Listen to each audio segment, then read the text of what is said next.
pemirsa TVRI dimanapun berada, bagaimana kabarnya? Semoga semua dalam keadaan sehat. Kembali lagi di acara yang tentunya memberikan informasi tentang dunia kesehatan, apalagi kalau bukan sehat bugar, dapat sehatnya, dapat bugarnya, dapat informasinya. Nah, kali ini kita akan membahas tentang sesuatu yang spesial bersama narasumber yang spesial juga. Dan sebelumnya saya juga mau mengingatkan bahwa siaran kita pada hari ini juga dapat disaksikan pada kanal YouTube TVRI NTB. Kembali lagi di sini dengan saya, Dr. Kade, dan saya sudah ditemani dengan narasumber yang sangat luar biasa, profesional di bidangnya. Mungkin kita langsung saja kenalan sebelum kita tahu akan membahas apa ya. Dr. Lalu Aditya Haris Pratama, SPTHT BKL. Panjang juga ya dok, gimana kabarnya dok? Alhamdulillah baik dok. Oke, Dokter Adit dipanggilnya atau mungkin Dr. Adit ada saja. panggilan lain di Dokter Adit aja. di Dok. medsos ya, ada ya Dokter Adit. Iya, Baik, Dokter Adit, ini saya ngelihat SPTHT BKL gitu kan lumayan panjang. Mungkin bisa cerita dikit ke pemirsa TVRI di rumah. SPTHT BKL ini kan kadang-kadang orang nyebutnya cuman SPTHT, udah gitu. Nah, mungkin sharing sedikit apa aja sih wewenangnya SPTHT BKL ini? Gitu. Iya dok. Jadi memang mungkin kalau masyarakat taunya selama ini seringnya SPTHT saja ya dok ya. Betul. Cuma memang dalam beberapa tahun ke belakang ada perubahan nomenklatur. Jadi gelarnya sedikit lebih panjang menjadi THT BKL. Singkatannya itu spesialis telinga, hidung, tenggorok, bedah kepala leher dok. Oke, Jadi berarti seiring bertambahnya. dari ini ya dok? Iya betul, sampai leher ya. Nah, kalau ke bawah udah beda lagi. Bawah objin ya dok. Oke, kalau objin Selalu tuh bawah, katanya dok. kan perut ke bawah Iya, gitu ya. iya. Oke, mungkin bisa lebih dispesifikkan nih dok. SPTHT BKL selain telinga, hidung, tenggorokan apa lagi? Iya betul, kalau yang telinga, hidung, tenggorokan mungkin sudah biasa ya dok ya. Jadi kami memang memiliki kewenangan secara klinis untuk mendiagnosis dan memberikan terapi untuk kelainan di sekitar telinga, hidung, tenggorok. Nah, dan ada tambahannya nih sekarang seiring bertambahnya keilmuan kami, kompetensi kami, bedah kepala leher. Jadi bedah kepala leher itu ngapain aja sih? Kami mendiagnosis juga, mendeteksi ada kelainan atau penyakit di sekitar kepala dan leher. Mungkin contoh gampangnya, yang mungkin kebanyakan kasus di masyarakat seperti benjolan dok. Mungkin pembesaran di kelenjar tiroid misalnya. Paratiroid atau kelenjar ludah, Oh itu bisa atau mungkin kelenjar getah dikonsulkan bening juga ke. Betul, Jadi dok, sebenarnya istilahnya gini dok, pemirsa ataupun nih dokter di Vaskes itu punya pilihan berarti ya dok Betul, ya iya, untuk merujuk kemana? Betul, gitu iya, ya. Jadi tidak melulu harus ke SP misalkan mana gitu bedah ya. gitu ya. Jadi itu namanya gray area mungkin dok ya. Jadi kami memiliki kompetensi masing-masing, tinggal misalnya nyamannya pasien atau misalkan pasien mau kemana, sama baiknya sih dok. Oke, berarti nanti keputusannya kembali lagi ke pasien. Ke pasien. Berarti nanti tugasnya kita ya sebagai dokter gitu menjelaskan ini opsi-opsinya seperti itu ya. Oke, menarik sekali. Sebelum kita lanjut nih, saya tadi lupa memperkenalkan dia Dokter Adit ini berkarirnya di mana dok? Iya. Jadi Ya, mungkin siapa saya tahu sambil kenalan ya dok. Iya, perkenalkan saya Dr. Adit, saya spesialis THT yang sehari-hari bertugas di RSUD Patut Patuh Pacu, Kabupaten Lombok Barat, dan di Rumah Sakit Bayangkara Mataram. Berarti tiap hari beliau ini keluar kota ya? Keluar kota, betul. Keluar kota untuk mencari nafkah. Oke, nah tadi kan jadi THT BKL sudah kita tahu apa informasinya, ini membahas apa kompetensinya untuk apa saja. Nah, kalau untuk pengalaman dokter sendiri nih di rumah sakit yang tadi, pasien yang sering ditemukan itu yang bagian mana dari THT, dari kepala, leher gitu dok? Iya dok, berdasarkan pengalaman saya dok, dan mungkin juga teman-teman THT yang lain ya dok, di poliklinik atau di praktek itu sebagian besar memang masalah di telinga dok. Telinga ya? Sebagian besar. Masalahnya itu apa aja dok? Mungkin kalau kita boleh kelompokkan nih dok, kalau dewasa biasanya ada penyakit yang kita sebut otitis eksterna. Peradangan di liang telinga karena kebiasaan ngorek dok dengan cotton bud. Kalau anak kecil biasanya otitis media akut, peradangan justru di telinga tengahnya. Itu karena biasanya batuk pilek dok, penyebaran batuk pilek yang mungkin tidak ditangani dengan tepat akhirnya nyebar ke telinga. Nyebar ya, Ya, itu yang di karena kasus poliklinik ya dok. Tapi sebenarnya kalau di kasus kalau kita bagikan dokter THT ini obatnya bisa terapinya bisa memberikan obat atau bedah, terapi bedah, iya bedah. Kalau betul. kita kelompokkan tadi di poliklinik, sebagian besar 70-80% kasus memang kasus telinga dok. Telinga Tapi ya. kalau di kasus bedahnya paling banyak ya mungkin sudah tahu dok amandel, dok, radang Amandel, amandel. oke. Tapi kalau kita kelompokkan di poliklinik telinga memang paling Telinga, banyak. oke. Iya. Kayaknya amandel boleh tuh kita checklist jadi pembahasan berikutnya Iya, ya. siap. Jadi karena sesuai nih dengan yang dijelaskan oleh Dokter Adit barusan bahwa telinga ternyata memang kasus terbanyak. Jadi kita akan bahas tentang menjaga kesehatan telinga nih dok Ya. pada hari ini ya. Jadi kalau kesehatan telinga itu kan istilahnya ya sama dengan organ lain harus dijaga. Cuman mungkin sebelum itu kita bahas fisiologisnya dulu nih dok. Telinga kita ini banyak yang nggak ngeh bahwa itu ada saluran loh atau enggak telinga taunya yang di luar aja nih yang kelihatan. Betul, Jadi betul. teman-teman atau pemirsa di rumah mungkin pingin tahu gitu dok. Apa aja sih sebenarnya bagian telinga mungkin secara umum dan yang mana yang sering mengalami Nah itu, gangguan seperti oke itu. iya. Fungsi-fungsinya mungkin juga ya. Iya mungkin dari anatomi mungkin dulu dok ya. Jadi secara umum telinga itu kita bagi 3. Ada telinga luar, telinga tengah, dan telinga dalam. Oke. Dan masing-masing pembagian ini memiliki fungsi masing-masing. Dalam proses pendengaran, kalau telinga luar itu kan dimulai dari daun telinga sampai liang telinga. Itu fungsinya menangkap bunyi dok, menangkap suara. Ditangkap sama daun telinga, sama liang telinga, baru kemudian nanti disalurkan melalui gendang telinga ke telinga tengah, bagian yang kedua. Nah di telinga tengah ini, bunyi yang tadi ditangkap itu diubah menjadi energi mekanis istilahnya. Dan diamplifikasi. Setelah itu disalurkan lagi ke telinga dalam. Jadi perbagian dia berurutan. Di telinga dalam, di sini kemudian energi mekanis tadi diproses untuk kemudian diubah menjadi sinyal listrik ke otak sehingga kemudian kita bisa mendengar. Gitu. Kalau fungsi yang lain, kalau itu kan tadi secara pendengaran ya dok. Ya. Pendengaran. Kalau misalkan fungsi yang lain, kalau telinga luar itu kan ada yang memproduksi kelenjar, ada kelenjar serumen yang memproduksi kotoran dok, serumen. Nah kotoran ini yang kadang mungkin bermasalah Mengganggu untuk ya? sebagian orang, tapi sebenarnya ada fungsinya dok. Iya. Iya, menjaga pH, menjaga infeksi dan menjaga telinga kita tidak kemasukan serangga seperti itu. Syukur Kalau- ya serumen itu bisa Iya, ketahuan justru ya, semacam fungsinya. skincare-nya lah dok sebenarnya. Jadi tidak boleh benar-benar bersih, harus Iya. ada. Gitu. Oke, terus kalau telinga tengah? Kalau telinga tengah, iya itu lebih ke dia mengatur tekanan di sekitar telinga dan kepala sehingga Oke. kita bisa Jalan, berjalan tegak. seimbang. Gitu. Tapi sebenarnya kalau keseimbangan itu lebih dalam lagi di telinga dalam dok. Di telinga dalam kita itu ada rumah siput yang kita namakan koklea. Di situ ada saraf yang bertugas bertanggung jawab untuk pendengaran dan untuk keseimbangan. Oke. Jadi salah satu fungsinya selain pendengaran juga menjaga supaya kita nggak goyang pas jalan. Kita tetap bisa fokus jalan seimbang lurus. Oke, ini kayak vertigo contohnya. Betul dok, salah satu Oke. vertigo Mungkin yang teman-teman pemirsa di rumah yang mungkin juga vertigo ya. Nah, mungkin ngerasanya ini gangguannya di mana? Iya. Bisa jadi Bisa salah jadi. satunya ya dok ya. Betul. Kalau vertigo ke THT ada? Iya, jadi vertigo kan kita bagi. Ada yang vertigo yang tipe perifer istilahnya, Iya. ada yang tipe sentral. Kalau yang perifer biasanya penyebabnya memang gangguan di kanalis semisirkularis yang tadi di rumah Iya. siput ke THT. Tapi kalau yang umumnya sentral, banyak nggak iya pasien THT lebih yang banyak memang yang ke saraf dari ya?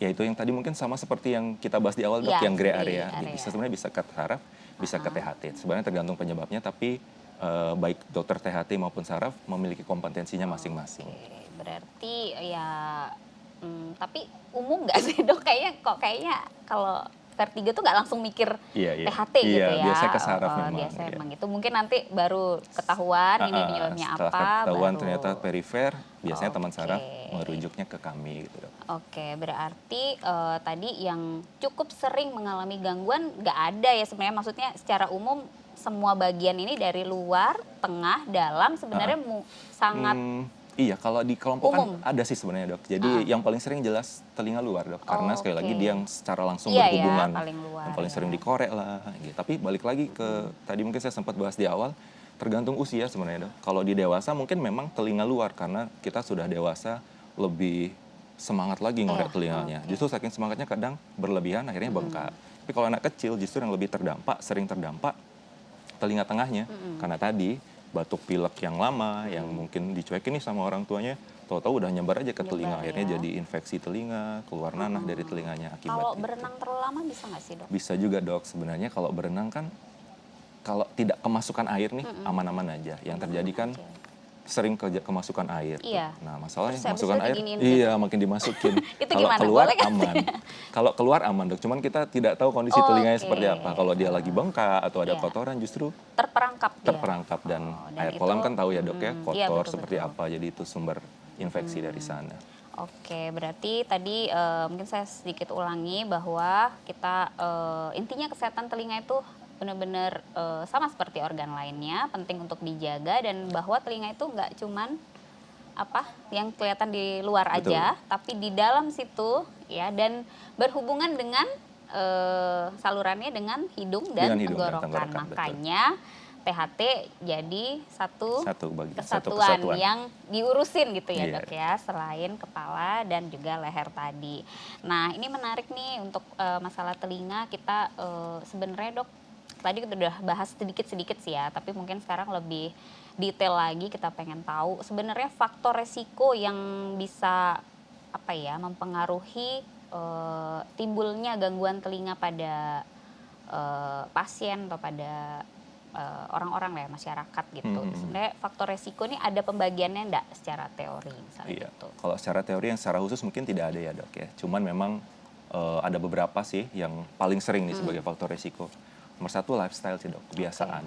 Apa itu? Yang satu kebiasaan, ya tadi ngorek-ngorek telinga. Yang harus ditekankan sebenarnya kita kan tidak perlu mengorek telinga ya dok ya. Cotton bud itu tidak disarankan sebenarnya gitu. Tapi kenapa masih dijual? Jadi cotton bud itu sebenarnya Apa untuk sih, ada maksudnya nggak iya, sih jadi itu cotton bud itu diciptakan? sebenarnya dibuat untuk membersihkan lekukan di daun telinga dok, bukan gitu. untuk di dalamnya. Ya, ini Pun info kalau mau- menarik nih, Iya, fun itu yang fact salah ya. kaprah, Jadi iya. bahwa cotton bud bukan tidak ada gunanya, Iya, ya, Dok, ada ya. memang. Ada gunanya, tapi selama ini kita Salah sering kaprah, overuse iya. Iya, betul. Kita menggunakannya berarti kadang terlalu berlebihan, seharusnya tidak perlu sampai segitunya berarti Iya, dok betul. ya. Apalagi untuk bersihin ini ya bayi, itu Iya, kan bahaya itu juga juga berbahaya. kalau misalnya mama-mamanya nggak paham, kurang paham, terus Kena gendang bersihin. telinga bisa jadi. Oke, pernah ada kasus? Dok? Iya, Wah, banyak sih dok. Wah, kalau gitu perlu hati-hati juga ya, Iya. bisa jadi informasi juga untuk pemirsa di rumah. Kemudian apalagi tadi- dok selain Tadi yang masih berkisar kebiasaan, satu tadi ngorek-ngorek telinga ya dok ya, jadi sering bikin Paling infeksi sering radang, pokoknya paling ya. sering. Yang kedua terkait lifestyle, ini kan lagi banyak-banyaknya orang pakai headset, TWS. gitu, Dok, ya. berbagai model, saya punya tiga Iya, dok. nah, itu dia dok. Just for information, saya punya 3 Dengan jenis yang berbagai jenis berbeda-beda. ya, Iya. iya, iya, iya. Buat nge-gym beda, buat renang Nah, beda. itu dia. Nah, ini berarti pas nih Gimana buat dokter tuh? nih. Jadi yang sering terjadi adalah penggunaan yang berlebihan. Kita mungkin mengenal, mungkin dokter juga sudah sering dengar. Ada aturan rumus 60-60 kita nyebutnya. Jadi kalau mau pakai headset atau TWS segala macam aman dok, aman. Volumenya. Cuman diperhatikan durasi dan volumenya. Durasinya 60 menit sekali pakai, kalau sudah 60 menit istirahat dulu 10-15 menit, Oke. baru boleh lanjut lagi. Jangan terus-terusan 2-3 jam, itu berbahaya. Saya langsung keinget Son Horek. Nah itu dia, lagi rame ya Son dok ya. Horek berapa jam itu ya makainya ya, bisa semalaman. Iya. Oke, ini kita sebelum bahas Son Horek nih dok Siap. ya, karena pastinya kenapa tuh Son Horek ya, pemirsa penasaran. Kita akan kembali lagi dengan pembahasan melanjutkan ya tentang faktor resiko gangguan telinga. Tapi jangan kemana-mana, kita kembali lagi setelah komersial break berikut ini. Tetap di Sehat Bugar, dapat sehatnya, dapat bugarnya, dapat informasinya.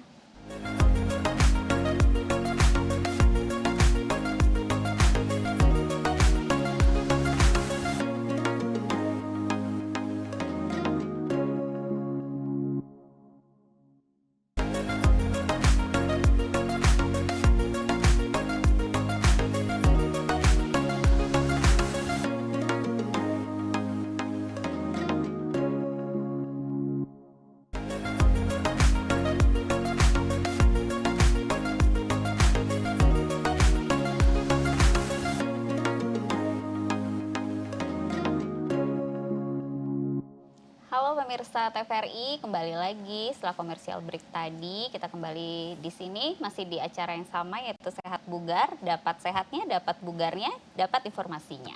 Masih dengan tema kita yang spesial hari ini, yaitu menjaga kesehatan telinga. Dan masih bersama Dr. Adit, ya, belum ganti nama. Siapa tahu abis ini jadi terkenal, Dok, ya, viral. Nah, tadi kita udah bahas tentang apa saja sih faktor resiko untuk seseorang bisa menderita gangguan telinga, kayak gitu, Dok, ya. Tadi kita baru sempat bahas satu, nah, yaitu tadi apa tadi, Dok? Mungkin bisa Faktor diulang. lifestyle ya, jadi yang tadi mungkin saya ulang Ya, sedikit ya. review dikit. Iya. Karena kebiasaan, Dok, ya, kebiasaan mengorek telinga Iya. dan penggunaan headset tadi yang berlebihan. ya. Iya. Berlebihannya tadi dengan sebenarnya aman dengan rumus, Aman Dok, dengan ya? rumus 60-60, 60 menit istirahat dan maksimal volume 60%, tidak boleh lebih. 60%. Aman. Oke, berarti boleh kedua telinga, Dok, atau Boleh. kalau pakai satu rumusnya berubah nggak jadi setengahnya? Jadi 30-30 Iya. ya, Dok? Mau nawar saya. Itu sama aja, Dok, ya, intinya Sama aja. kiri kanan Yang penting ya, kiri kanan, akan mau satu telinga, dua mempengaruhi, ya. telinga. Kalau Yang gitu penting saya pakai pakai rumus dua-dua sama. aja deh kalau gitu. Pakai dua-dua Iya, deh. biar nggak Kalau rugi. nanti ada gangguan ya, dua-duanya juga Dua-duanya kena. kan ya. Oh, bisa aja. Baiklah. Kalau gitu kita ke faktor resiko berikutnya, Dok. Iya. Jadi faktor resiko yang kedua nih, saya mungkin mengurutkan dari yang paling sering Sering ya, Dok, ya? ya. Iya, jadi yang tadi yang pertama faktor kebiasaan. Iya. Yang kedua itu mungkin lebih ke ini, Dok, seperti sekarang ini orang kalau sakit dikit-dikit minum obat ya, Dok, ya. Beli sendiri gitu. Mungkin memang tidak sering, tapi beberapa kasus sekarang ternyata gangguan pendengaran yang dialami karena penyalahgunaan obat. Jadi ada yang beli obat sembarangan tanpa resep dokter. Tidak semua obat memang, Dok, Iya. tapi ada beberapa obat yang sifatnya Efek ototoksik ya. Jadi racun istilahnya untuk Oke, telinga untuk telinga. dalam ya, Dok, ya. Penggunaan obat yang berlebihan dalam jangka waktu lama, apalagi memang tidak sesuai dosis, Iya. itu bisa merusak saraf di telinga Oke. dalam. Tapi ini ada nggak sih obat yang ototoksiknya itu akut gitu, Dok? Yang maksudnya dia walaupun karena tidak sesuai indikasi akhirnya membuat ototoksik gitu. Oh, yang Ada? langsung segera Iya, gitu? Iya, ada biasanya penggunaan jangka lama sih, Dok. Oke, biasanya dengan jangka dosisnya, lama, iya. tapi mungkin penggunaannya tidak dikontrol tadi, Betul, Dok, ya. tidak Boleh dikontrol. di-spill, Dok, contoh mungkin bukan untuk membuat Iya, iya. penderitanya takut, Iya, ntar iya. saya gini lagi Iya, gitu ya, enggak. Tapi mungkin justru tujuannya untuk edukasi ya. Obat-obatan yang sering ya, Dok, Iya, ya? betul. Gitu. Yang pertama itu obat antibiotik, Dok. Tapi Oke. memang antibiotik jenis tertentu Iya. yang sering digunakan untuk pengobatan TB biasanya. Dan tentunya kan nggak mungkin dikasih Tapi sembarangan, betul, pasti namanya antibiotik dokter yang harus memberi. pakai resep Iya, ya, Dok, ya. betul. Gitu. Kemudian yang kedua, obat malaria, Dok. Ya, ada beberapa obat malaria juga yang bisa menyebabkan ototoksik. Ini itu contoh saja. Tapi Oke. apapun itu, Dok, sebenarnya bukan hanya jenis yang saya sebutkan. Iya. Penggunaan obat memang sebaiknya atas resep dokter, Iya. apalagi dengan kategori label merah. Kalau yang iya. hijau aman, silakan. Itulah gunanya ada pelabelan. Iya. Kalau memang hijau artinya aman, mau dibeli secara bebas boleh, karena memang seaman itu Seaman obatnya. itu Tapi kalau merah sebaiknya jangan Jangan beli coba-coba. sendiri. Iya, Dok. Karena kita pun harus pakai resep kan, Dok. Betul, Iya nggak sih? iya, Ya, harus. curhat jadinya ya. Jadi jangan salah, dokter juga kalau mau beli obat tidak sembarangan, harus pakai resep. Oke, terus tadi udah yang karena obat. Selanjutnya, Dok? Selanjutnya mungkin faktor usia ya, Dok, ya. Jadi ini faktor resiko secara alami di usia 60 sampai 65 tahun ke atas itu memang secara alami akan terjadi penurunan fungsi pendengaran kita, terutama saraf-saraf pendengarannya, Dok. Mungkin pernah kita dengar penyakit namanya presbikusis. Nah, itu juga salah satu yang terjadi pada pasien dengan lansia. Oke. Nah, memang tidak bisa dihindari. Cuman kalau kita berbicara faktor resiko, ya ke bapak-bapak, ibu-ibu yang sudah berusia di atas 60-65, yang sudah lansia, memang memiliki faktor resiko yang lebih besar Lebih untuk besar dibanding. terkena gangguan pendengaran dalam hal ini dibanding kita yang masih muda seperti ini, Dok. Berarti kalau udah lihat seperti misalnya kok orang tua saya nih ngomongnya suka keras, Iya, tapi keras. pas kita ngasih tahu dengan keras dia langsung kaget gitu Iya, ya, Dok, ya. betul, Dok, iya. Kenapa kamu teriak-teriak kayak gitu ya? Itu salah satu mungkin. Nanti Salah kita satu bicara gejalanya. lagi soal gejala Iya. tadi tuh ya, Dok, ya. Terus ada lagi nggak, Dok? Yang Mungkin itu sih yang yang paling sering ya, Dok, tersering ya, yang tersering dan dari situ. apa namanya Oke, setelah kita bicara faktor resiko tadi yang ada beberapa dan tentunya harapannya pemirsa TVRI juga langsung aware ya harapannya terutama tadi yang mungkin sering pakai obat-obat ya sembarangan, mulai mawas diri lah gitu ya. Iya. Oh ternyata tidak sepele itu Iya, betul. gitu ya. Jadi harus bijaksana dalam menggunakan obat. Nah kita mau tahu nih sekarang baru nih kita ke gejala nih dok, kan tadi udah tahu, oh ini nih yang bisa nyebabin. Nah gejalanya kira-kira apa aja? Karena nggak sesimpel istilahnya dalam tanda kutip kedok gitu kan Iya, dok ya. kedok. Jadi gangguan telinga tuh nggak cuman itu Iya. gitu. Apa aja nih dok gejala-gejalanya mungkin umum maupun yang mungkin jarang tapi itu penting gitu. Nah, satu Mungkin dok. saya kategorikan mungkin yang 3 besar dulu deh, Oke. yang paling sering nih. Gejala di telinga yang paling sering dikeluhkan pasien, 1 nyeri dok. Nyeri ya. Kedua, hidung terasa penuh atau gangguan Justru pendengaran. hidung ya? Sorry maaf, Oh, telinga dok. telinga. Iya, saya kurang fokus Saya kayaknya. pikir saya nih yang Iya, ini. Oh, hidung telinga, ya. Dok. Oke. Iya. Telinga Telinga, ya. iya. Nanti edit. Ya lanjut dok. Telinga yang terasa tersumbat atau penuh. Kemudian yang terakhir keluar cairan dok dari telinga. Nah itu yang paling umum ya. Paling umum. Nah Oke. ditambah satu mungkin yang kadang mungkin tidak disadari kalau oh ini ternyata gangguannya dari Gangguan telinga ya. telinga ya. Itu gangguan keseimbangan Yang dok. tadi, Rasa yang pusing kita kayak sempat sempoyongan, bahas. Oke. kayak mau jatuh atau pusing berputar gitu. Oke, Bisa jadi berarti- salah satu gejalanya dari telinga dok. Kalau Seperti itu. penurunan pendengaran justru tidak terlalu sering dikeluhkan. Iya, yang tadi nomor 2 dok. Nomor 2? Telinga yang terasa Oke. tersumbat atau penuh tersumbat itu iya. sehingga menyebabkan Gangguan dia pendengaran. pendengarannya Iya, jadi turun. lebih ke arah Oke. situ. Iya. Kalau yang ada benda asing di dalam nih dok yang orang nggak sadar tuh karena lagi tidur tiba-tiba ada Masuk. kecoa masuk, Iya. nggak tahu jalan keluar. Kalau itu sama kayak gitu berarti ya? Sama ya, tapi Gejala yang dia akan biasanya- rasakan tuh kayak penuh. Tergantung kalau kita ngomong benda asing Iya. serangga ya dok ya, tergantung serangganya. Kalau semut biasanya nggak sakit dia, cuman risih karena ada suara Dia bergerak terus ya? ya. Dia masih hidup ya? Kalau dia serangga seperti kecoa, ini pernah ada yang masuk kecoa dok. Itu justru nyeri karena kecoa itu kakinya itu kan tajam-tajam, Berarti gores-gores harus jadi belajar bengkak. anatomi hewan Harus. juga ya? Jadi Jadi tergantung itu komprehensif sekali. bisa. Nah ini menarik nih dok yang apa masalah serangga atau benda asing. Ini mungkin balik lagi ke tadi serumen dok. Nah itulah pentingnya serumen. Kalau telinga kita masih ada kotorannya, sisakanlah sedikit. Nyangkut dia? Nyangkut ya, dan bukan masalah nyangkutnya, baunya kan nggak enak dok. Nah itu yang bikin serangga itu males masuk istilahnya. Intinya Jadi, Tuhan menciptakan iya, pasti ada itu ada fungsinya. gunanya. Yang belum Jadi, ketemu fungsinya apa dok? Khusus buntu ya? nah itu mungkin nanti Masih segmen yang misteri lain ya dok ya. segmen yang lainnya. Jadi serumen pun yang Serumen, sebegitu betul. mungkin kita selalu cenderung menghindari gitu. Iya, Aduh, iya. kotor banget itu saya dipegang-pegang. Kadang earbuds ada Ada bekasnya kan. maksudnya. Dan Ih, kadang orang nggak malu, suka banget, iya, mau kayak- kelihatan misalnya diperiksa, iya ada kotorannya. Padahal harusnya itu aset bersyukurlah ya. ada, iya. Yang penting nggak berlebihan tadi. Kalau udah berlebihan kan ada dokter THT yang akan membersihkan ya. Yes. Itu. Nanti kita bahas itu ya dok ya di Siap. belakang. Tadi kita udah ngomongin gejala yang paling sering, ya kan? Gejalanya yang paling sering. Nah kalau proses terjadinya dok, tadi kan kita udah ngomongin anatominya, fisiologinya. Sekarang kalau istilah kita nih, kalau pas kuliah dulu patofisiologi. Iya. Jadi Perjalanan penyakitnya Sehingga gitu ya. Sehingga bisa sampai menyebabkan Gangguan nyeri pendengaran. tadi, Oh, iya, oke. kemudian pendengarannya menurun. Tuh gimana prosesnya tuh dok di Iya. dalam telinga kita? Satu-satu ya dok, kalau nyeri misalnya. Kalau nyeri itu ya paling sering karena pembengkakan di daerah liang telinga. Kalau liang telinga sudah bengkak, apalagi bengkaknya itu menyeluruh dari dalam sampai dari luar ke dalam, itu kan nyeri banget. Bahkan untuk membuka mulut pun Mulut pun, sakit, oke. mengunyah pun sakit. Itu karena ada pembengkakan. Kalau keluar cairan, itu banyak penyebabnya. Bisa juga sekedar infeksi di liang telinga juga bisa menyebabkan keluarnya Keluar cairan. cairan. Cuma memang karakteristik cairannya beda. Beda-beda Dia ya. lebih cair, lebih bening. Kalau dia sudah kuning kehijauan, itu biasanya cairannya dari dalam, dari telinga tengah. Kok bisa keluar sampai telinga Iya. luar? Biasanya karena genang telinganya pecah dok. Percaya.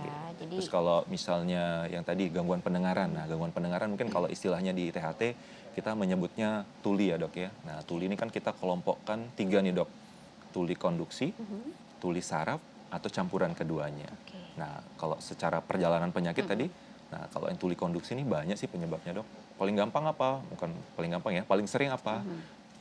Serumen tadi, kotoran terlalu banyak, numpuk, menyebabkan suara ya tertahan, kayak ada Tertahan, peredamnya oke. gitu. Itu menyebabkan gangguan pendengaran.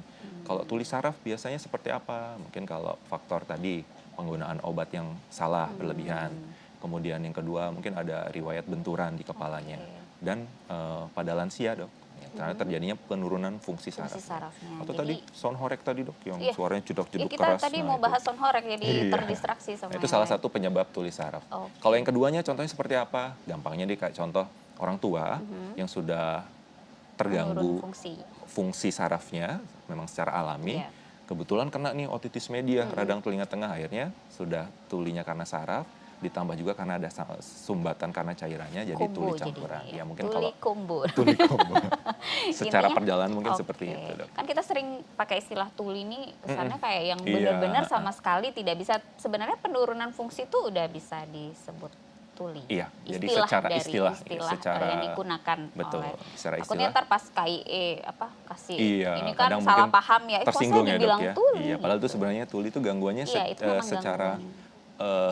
arti itu Oke. gangguan pendengaran. Nah, kalau untuk mendiagnosis, maksudnya untuk alat diagnosisnya atau penunjangnya dok, pemeriksaannya itu kan kita udah tahu nih prosesnya. Terus untuk sampai di titik, oh ini ibu mengalami ini, nah itu banyak kan dok ya, Banyak, nggak iya. cuman satu, nggak cuman periksa pakai Otoskop, headlamp iya. atau itu kan.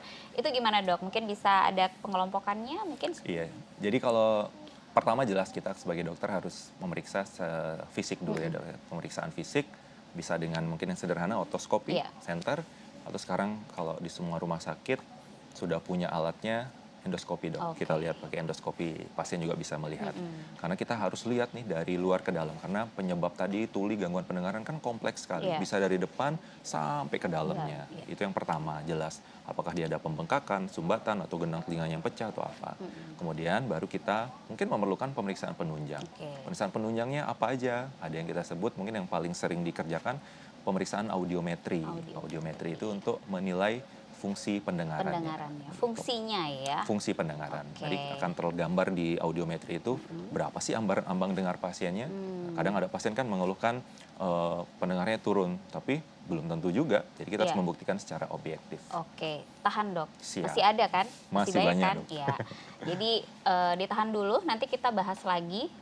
Pastinya ini sangat menarik ya dok ya. Jadi jangan kemana-mana pemirsa TVRI, tetap di Sehat Bugar, dapat sehatnya, dapat bugarnya, dapat informasinya.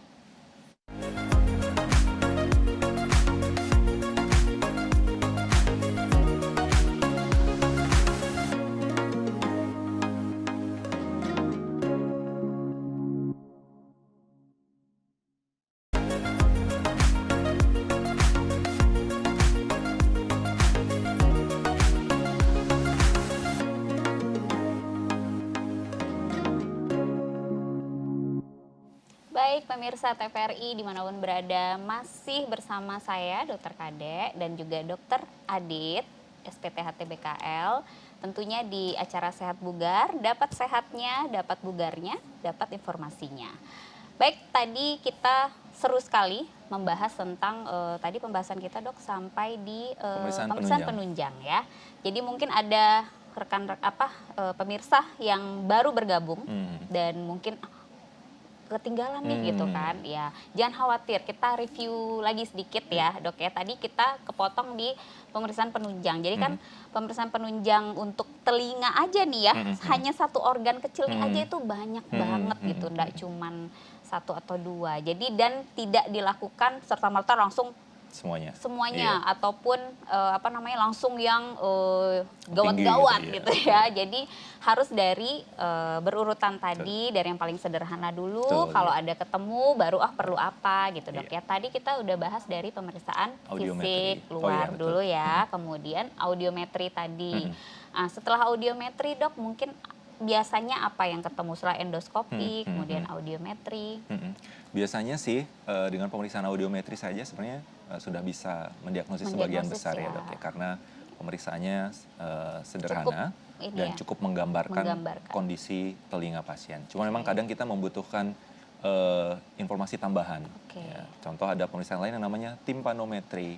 Itu pemeriksaan untuk menilai fungsi dari telinga tengah, dok. Oke, jadi dengan pemeriksaan audiometri dan timpanometri kita sesuaikan hasilnya pada kasus yang mungkin sedikit lebih advance, Kompleks, lebih berat, ya. kompleks, bisa terjawab. Oh, ini pasien diagnosisnya Oke, apa? ternyata ini gitu ya, Iya. karena nanti tindak lanjutnya juga beda. Pasti akan berbeda. Ada Ada lagi, lagi, Dok? dok, ya, ada lagi yang lebih dalam lagi nih, yang kita kalau tadi mengkelompokkan telinga luar, Iya, telinga tengah, dalam. untuk dalam. Untuk telinga dalam biasanya ada pemeriksaan namanya OAE, ya, dan ada BERA namanya.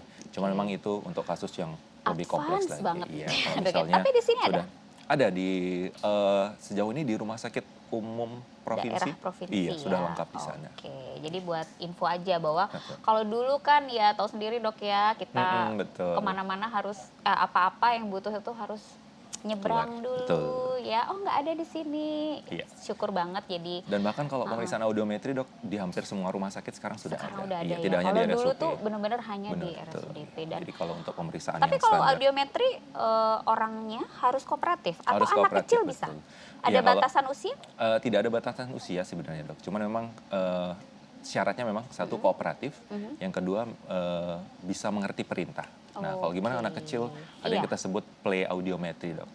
Metodenya sedikit berbeda, tapi prinsipnya sama, Oke. menyesuaikan dengan psikis dan memang tingkat Pertumbuhannya ya, Pertumbuhannya, tumbuh betul. kembangnya. Oke. Jadi itu tadi kalau sudah tegak diagnosisnya baru ke terapi. Ke Nah, mungkin terapi. boleh kita bahas sedikit dok, bukan untuk mengajarkan, maksud mengajarkan Iya.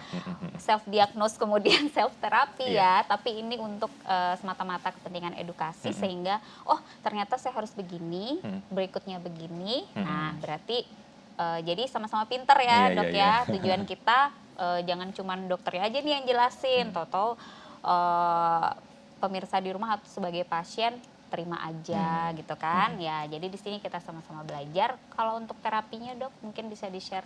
Iya, untuk terapi gangguan telinga ya, dok. Jadi secara umum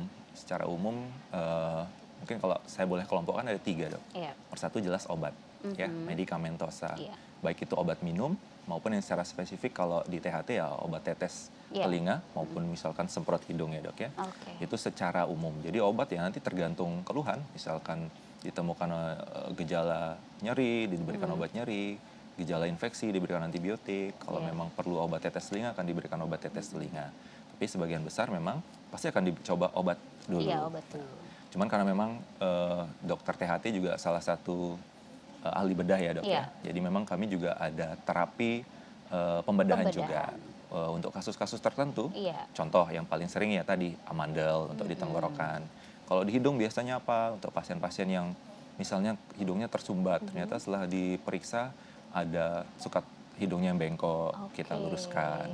Ada pembesaran tulang konka, kita kecilkan. Oke. Ada sinusitis, Sinusitis, kita ya. buka rongga Bersihkan, sinusnya dan sedot cairannya Sedot cairannya. supaya keluhannya terganggu. Lewat metode apa? Metode operasi. Operasi. Dan kalau telinga, mungkin yang paling sering pada kasus OMSK, pada kasus gendang telinga yang pecah, yang bolong, yang sudah sekian lama diabaikan, baru ada keluhan supaya gendang telinganya istilahnya normal lagi, nutup kembali, kita lakukan tindakan timpanoplasti, pembedahan untuk menutup lubang pada telinganya.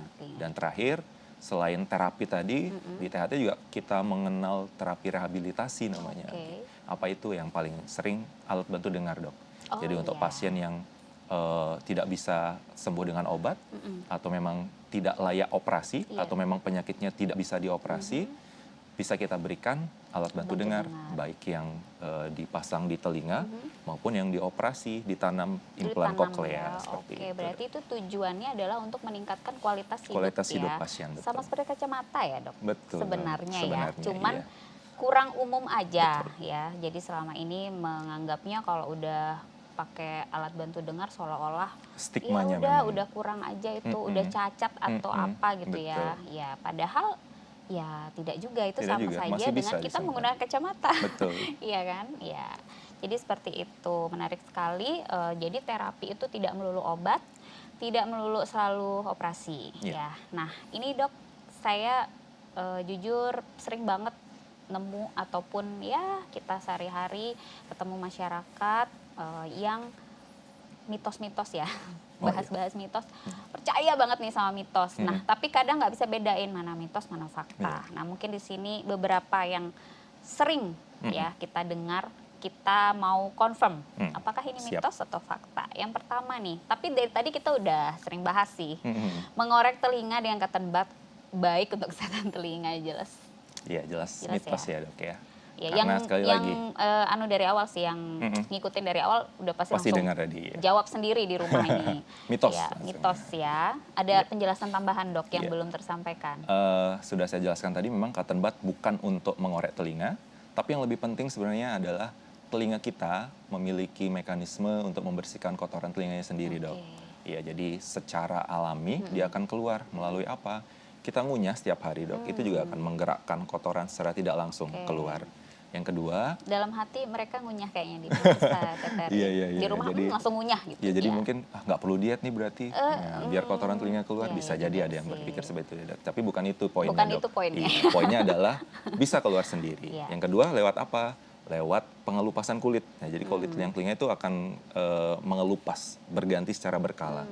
Dan pada saat dia ngelupas, dia akan keluar secara simultan, bergeraknya ke arah luar. Nah, itu juga akan mendorong kotoran dengan sendirinya Dan nanti. itu boleh kita bersihkan yang bagian Kalau luar. dia bagian luar Iya. terlihat, silahkan dibersihkan. Yang terlihat Yang ya, terlihat. yang terlihat dengan mata telanjang. Iya, kalau tidak Oke. terlihat jangan coba-coba. Jangan coba-coba. Kalau coba-coba nanti berujung ke THT Iya, ya, kayak ketemu gitu saya ya. Ketemu lagi nanti. Terus berarti cotton bud silahkan dipakai boleh, Boleh. dengan catatan itu tadi ya, terbatas penggunaannya. Betul. Mungkin kalau masih sisa banyak bisa dipakai untuk touch up. Oh iya.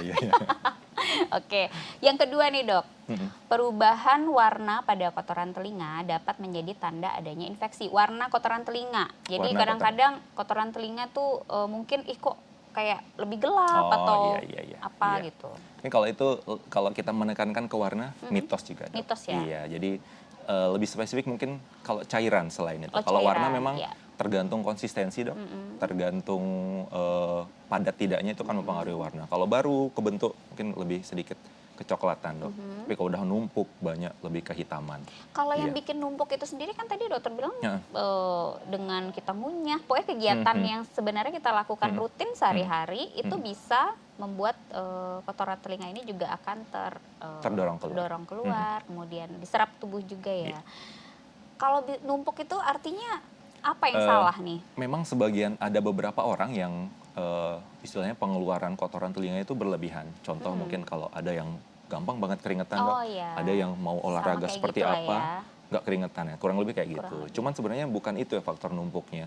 Kadang itu tadi terlalu sering dikorek. Jadi kalau kita korek telinga dengan cotton bud, mungkin ada yang keluar, dok, setengah, Iya. tapi sebagiannya pasti kedorong. Oh, Nah, yang gitu. kedorong itu lama-lama kan terakumulasi Oke, sehingga ngerasanya menumpuk. udah bersih, Bersih, ngerasanya betul udah ya. banyak yang didapat. Keluar, padahal sebenarnya setengahnya masuk. sedang menabung ya. Iya, sedang menabung. Oke. Untuk ketemu saya nanti. Aduh, saya bingung mau mengamini. Yang ketiga dok, penggunaan earphone atau headphone tadi tidak berbahaya bila digunakan dengan volume yang kecil. Ya, fakta kalau itu. Ya, dan Ya. kecil itu juga Iya. berapa gitu kan? Iya, tapi ada yang nganggep jangan- 70 tuh kecil. Iya sih, jadi jangan fokus di volume saja, Iya. tapi Durasi. tadi durasi juga. Oke. 60 menit, istirahat 10 sampai 15 menit, dan kemudian volume maksimal 60% dari kapasitas volume totalnya. Oke. Aman jadinya, dok. Aman ya. Kemudian pijat telinga ini saya nemu, jujur saya bingung apalagi ya gitu. Tapi memang ada beberapa yang suka pijat telinga dok. Pernah nggak nemu pasien pernah. kayak gitu? Pernah. Dan datang ke saya bengkak, dok. Saya pribadi sih nggak pernah pijat telinga ya. Cuman kenyataannya masyarakat itu ternyata ada gitu yang punya kebiasaan pijat telinga, terus pakai bawang putih, Iya. dapat mengatasi keluhan telinga berdenging. Iya. Itu gimana dok? Itu juga mitos ya, dok, ya. Mitos ya. Jadi kalau Bawang kita putih ngomong, mending dipakai buat nasi goreng nggak Iya, sih di stick lebih enak, dok. Iya. daripada dipakai di telinga kan? betul, dok. Dan yang lebih fokusnya mungkin ke telinga berdenging ya, dok, ya. Kita nyebutnya tinnitus. Tinnitus. Tinnitus Tadi itu belum kita bahas belum banyak sempat ya. dibahas nih, untung Boleh nih dibahas sambil dibahas. Jadi tinnitus itu kompleks sekali lagi penyebabnya, dok. Bisa dari luar ke dalam. Yang paling sering apa dari luar? Kotoran, dok. Kotoran yang numpuk, selain menyebabkan pendengaran kita tersumbat, turun, itu juga bikin denging. ada Gitu suara suaranya. kayak Begitu diangkat diambil kotorannya, pendengaran membaik, Langsung tinnitusnya hilang. Nah, clear coba ya. bayangin apa bisa dengan dipijit kotoran bisa keluar, kan tidak dong. Iya, secara logika aja Secara ya. logika. Kemudian lebih dalam lagi bisa karena gendang telinga yang pecah atau ada penumpukan cairan di telinga tengah, dan lebih yang paling sering sih lebih dalam lagi ya gangguan saraf. Nah, kalau udah kita berbicara gangguan saraf ya harus Kompleks. diterapi ya. Jadi Iya. tidak cukup hanya dengan Dan dipijit, terapinya apalagi bukan pijat. dan terapinya bukan pijit. Per kasus apa yang kita temukan itu Rehabilitasi itu seperti apa tadi yang disebut? rehabilitasi untuk Yang tadi kan sempat nyebut di awal-awal sih, oh Dok. iya, rehabilitasi maksudnya banyak sih dok. Rehabilitasi itu Termasuk, kami maksudkan untuk apakah itu gangguan pendengarannya atau memang ada tinnitus juga. Jadi tinnitus juga ada terapi khususnya. Tinnitus Oke. retraining terapi namanya. Oke. Jadi sekali lagi tinnitus itu memang salah satu penyakit Kompleks ya. yang Penyebabnya nggak cuma satu. penyebabnya ya kompleks sehingga memang memerlukan waktu untuk menyembuhkan. Kecuali memang sudah jelas seperti tadi kotoran, udah ketemu begitu nih, diambil ya. ketemu. Tapi untuk kasus Oke. beberapa kasus mungkin sampai memerlukan rehabilitasi dan mungkin juga alat bantu dengar. Jadi alat bantu dengar juga jangan hanya dibayangkan hanya untuk meningkatkan ambang dengar dok. Iya. Tapi dia juga ada fitur-fiturnya. Alat bantu dengar sekarang sudah canggih. Canggih-canggih ya. Ada fitur yang namanya tinnitus breaker. Jadi dia selain meningkatkan ambang dengar, dia juga bisa meredam suara berdenging dari pasien sehingga sekali lagi mempengaruhi kualitas hidup pasien lebih nyaman, sosialisasi juga lebih enak, lebih pede dia untuk komunikasi.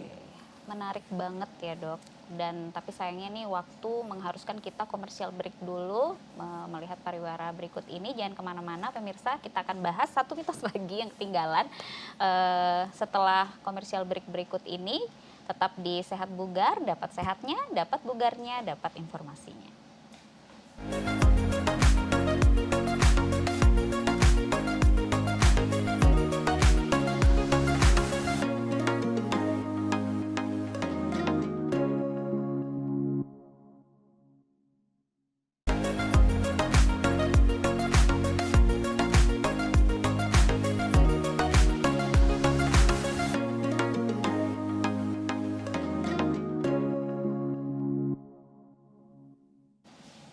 Baik pemirsa TVRI dimanapun berada, masih bersama saya Dr. Kade dan juga Dr. Adit SPTHT BKL. Di acara Sehat Bugar, dapat sehatnya, dapat bugarnya, dapat informasinya. Dan masih membahas tentang menjaga kesehatan telinga dan kita bahas semuanya ya dok ya. Dari semoga pemirsa nggak bosan karena menurut saya ini seru ya. Dan memang sangat berrelate gitu dengan kehidupan sehari-hari karena telinga itu memang salah satu indera kecil tapi kalau terganggu luar biasa ya penderitaannya. Jadi di sini tadi kita sudah membahas tentang beberapa mitos. Nah ada mitos lagi nih dok yang terakhir sebelum kita nanti ke bagian selanjutnya. Gendang telinga. Jadi gendang telinga itu katanya kalau sudah pecah, nah itu nggak boleh kena air sembarangan, bahkan yang suka berenang itu tidak boleh berenang lagi gitu. Itu benar atau tidak dok? Nah mungkin ini sebenarnya kalau mungkin secara umum iya sih fakta memang dok ya. Gendang telinga kan salah satunya menjaga, memisahkan antara telinga luar dan telinga dalam. Jadi kalaupun ada air masuk, kalau gendang telinga kita normal, aman. Tapi kalau bolong, nah itu airnya masuk ke dalam, itu menyebabkan infeksi. Tapi kalau mungkin ada yang bilang seumur hidup tidak boleh berenang, nah mungkin bisa lebih fleksibel dok. Boleh sesekali, tapi dengan perlindungan dok. Pakai earplug yang presisi di telinga, artinya jangan cuma sembarang earplug dimasukin, tapi yang padat di telinga. Dan kalau bisa ditambah lagi double proteksi dok dengan tutup kepala yang karet dok, yang ketat. Nah kalau seperti itu kan aman telinganya, boleh. Tapi memang disarankan sebaiknya dihindari memang dok, karena resiko tadi. Yang mungkin tidak boleh tadi kalau kita ngomong tidak boleh seumur hidup itu adalah diving dok, menyelam. Karena tekanannya. Betul, salah satu fungsi telinga tengah kan untuk mengatur tekanan. Kalau gendang telinganya pecah, otomatis fungsi untuk mengatur tekanan itu terganggu. Jadi takutnya malah nanti ada keluhan pasiennya pada saat turun menyelam. Dan itu bisa fatal ya dok, betul, kalau misalnya tidak ngeh atau tidak sadar gitu kalau ada masalah di gendang telinga kita. Itu tadi beberapa mitos dan fakta yang sering kita dengar ya. Semoga terjawab, oh ternyata begitu gitu ya. Nah ini sekarang kita ke tips and trick nih dok, karena Hmm. kita sudah belajar sama-sama tadi tentang apa saja mulai dari anatomi, kemudian kita flashback lagi kita sudah bahas tentang gejala, kemudian bagaimana perjalanannya Hmm. bisa menimbulkan gejala sampai tadi terakhir adalah terapi dok ya. Nah tentunya kita harus preventif ya. Ya. Kalau kesehatan itu kan promotif preventif. Nah, mungkin bisa di-share nih dok, tips and trick gitu ya. Singkat bagaimana sih menjaga kesehatan telinga yang mungkin bisa diaplikasikan oleh pemirsa TVRI untuk di kehidupan Iya. sehari-hari. Jadi mungkin berkaca dari banyaknya kasus dok ya, sebagian besar kasus di praktek poliklinik itu kasus telinga. Dan kalau dikelompokkan lagi, sebenarnya sebagian besar itu pangkalnya satu dok, terlalu sering dikorek. Oke. Jadi Pokoknya maka cotton bud ini. nomor satu tipsnya hindari penggunaan cotton bud untuk Secara membersihkan berlebihan, iya. liang telinga. Kalau dibersihkan luar silahkan tidak It's apa-apa. okay. Itu nomor satu. Kemudian yang kedua, hindari paparan bising dok. Paparan bising yang terlalu lama sekali lagi bisa merusak sel rambut di koklea. Nah, sel rambut telinga kalau sudah patah, rusak, tidak bisa tumbuh lagi. Jadi kalau ada kerusakan sifatnya permanen. Jadi hindari paparan bising. Untuk yang bekerja di lingkungan bising, gunakan alat bantu alat pelindung diri. Untuk yang sering pakai headset seperti tadi, gunakan rumus 60-60. Oke, untuk Ketiga, sound horek untuk sound horek hindari. hindari. Iya, hindari. Cuma Yang ketiga, Oke. hindari juga penggunaan obat berlebihan tanpa resep dokter. Dan yang terakhir dok, yang paling penting sebenarnya memang disarankan 6 bulan sekali untuk memeriksakan kesehatan telinga ke dokter THT Oke. untuk memeriksa kondisi telinga secara keseluruhan. Jadi Siap. mungkin Habis ini tipsnya saya lihat seperti itu. kalender ya, kapan saya harus ke dokter Iya, gigi, kapan harus ke dokter THT. Iya betul, ya. 6 bulan sekali. 6 bulan sekali. Jadi itu karena kampanyenya emang kebanyakan kan selalu yang maaf nih dokter gigi kayak udah kampanyenya tuh Iya, udah betul. meresap ke Iya, 6 bulan jiwa sekali. gitu kan, 6 bulan sekali ke dokter gigi. Mm-mm. Padahal nggak cuman dokter gigi Iya. kan, jadi THT pun Perlu. sebaiknya Iya. dicek Dicek ya untuk kesehatan. kalau misalnya karena banyak banget yang dari tadi kita bahas itu nggak disadari Gitu. karena memang ini kecil banget, lubangnya kecil, kita tidak bisa gapai sehingga kayak tadi ada kotoran-kotoran yang berlebihan tadi itu dok ya, tidak bisa dilihat dari luar, maka dibantu Periksaan. liatin Iya, sama dibantu. dokter THT-nya. Oke. Kemudian kalau misalnya kejadian nih dok, ya sial tidak ada di kalender kan dok ya. Sudah berusaha nih menjaga yang seperti dulu, tidak mau menggunakan cotton bud berlebihan, saya sudah tidak mau mendengarkan sound horek lagi. Ternyata kejadian juga nih, ternyata kenanya dari yang lain, Iya. misalnya kena kecoa ternyata Iya, iya. dok ya. Apa nih kira-kira ada pertolongan pertama yang bisa disarankan untuk pemirsa bisa lakukan mandiri? Iya, mumpung tadi bahas kecoa ya dok ya, jadi kalau ada serangga masuk Kecoa nih, ini jadi artis dia. iya karena emang harus ada penanganan pertama nih di rumah. iya. Misal nih kemasukan sesuatu di telinga, kalau punya minyak zaitun atau baby oil mungkin bisa diteteskan dok untuk mengurangi pergerakan dan kemudian Oke. membunuh si kecoanya. Kalau misalkan nyeri, boleh minum obat anti nyeri yang mungkin dijual bebas seperti parastamol. Oke. Kalau misalkan ada gangguan pendengaran, itu memang sebaiknya Periksa dikonsultasikan ya. ke Oke, dokter. jadi setidaknya kalau Setidaknya, misalnya ada daripada bingung terus nanti mm. yang ditetesin bensin kan bahaya dok ya. Jadi itu tadi ya pemirsa, baby oil atau sesuatu yang masih ramah telinga, Masih cuman ramah. tidak ramah untuk si kecoanya. Kecoanya. Ya. Oke, sisanya serahkan pada dokter THT. Oke, iya. Dan kita nih udah sampai di penghujung acara nih dok. Tapi sebelum kita tutup, mungkin ada take home message atau semacam kesimpulan dari semua yang sudah kita bahas dari awal segmen tadi sampai dengan sekarang. Silahkan dok.